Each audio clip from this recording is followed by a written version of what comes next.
ओम कृष्णाय वासुदेवाय हरे परमात्मने प्रणतः क्लेशनाशाय गोविंदाय नमो नमः। Hello everyone, welcome back to my channel. मु सकाळी उठी गाधी रेडी हो पूजा करने तो मुझे चंदन लगे चलिली आम गोकुल को उठेबापी। गोकुल को उठेबा आगुरी ताकू गेला करने को पड़े कहीं सी हूँ आम गेला राजा, तो गेला न कले से उठबनी।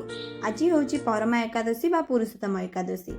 यही व्रतर पुण्य अश्वमेध यज्ञ और राजस्व यज्ञ ठारू अधिक। यह समस्त पाप नाश करी और मोक्षदायिनी अटे। यही एकादशी द्वारा धन प्राप्ति होता है बोली कहुई।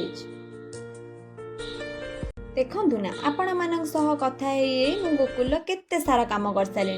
प्रथमे थाली रे स्वस्तिक बने फूल तुलसी थोई गोकुल को बसई गंगा जल अगुरु फूल चंदन मिसई ताको गाधे दे पोछीदेली।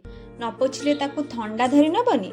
से जेहेतु नटखटिया ताको गेल्हा करी करी खोइबा को पड़े। तापरे चंदन कुंकुम फूल रे सुंदर भाबे सजे देथि। मते तो आम गोकुल बहुत सुंदर देखाउची। आपण मानकु केमिति देखाउची कमेंट माध्यम निश्चित जणैबे। लाइक शेयर सब्सक्राइब करबा को बिल्कुल भी भूलिबेनी। रहिली जय जगन्नाथ।